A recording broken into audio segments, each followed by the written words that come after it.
дошли в първата... Той ще го изрежа. Добре дошли в първият влог на Team Българ.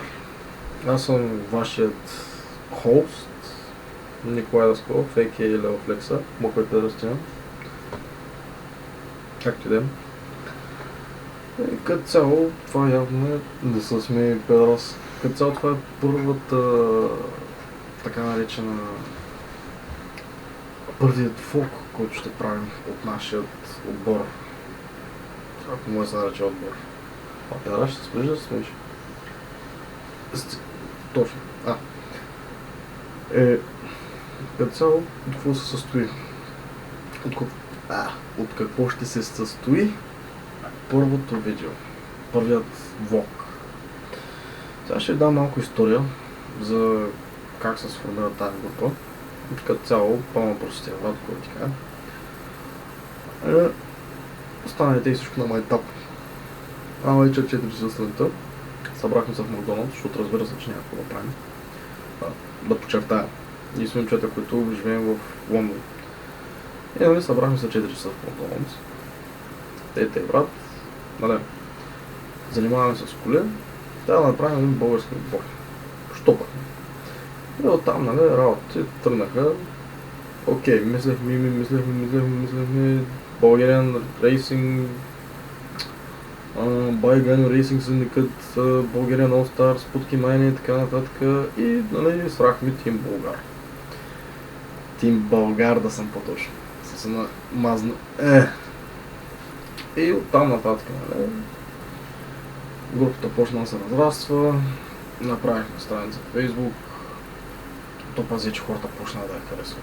Незнайно как, в идиоти сме, в кои нагледа нас, изобщо халхабер. Както и да е. Благодаря за което. Наистина, благодаря за съпорта, оценяваме това нещо.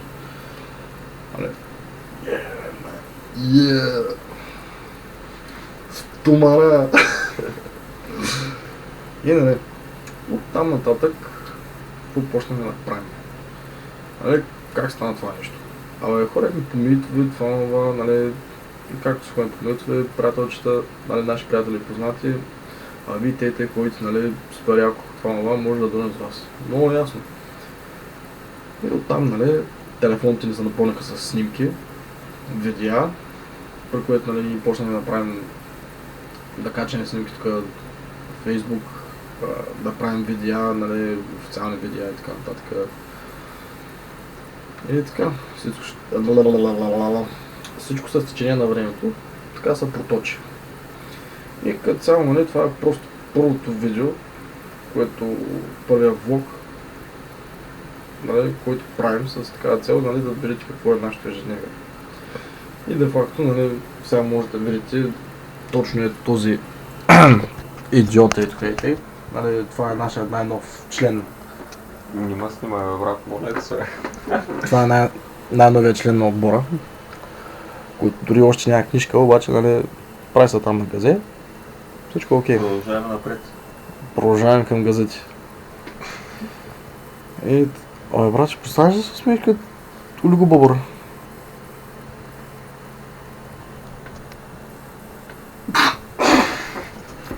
Как си да? Аре, каза първо клипче, сякаш стига толкова. Peace out.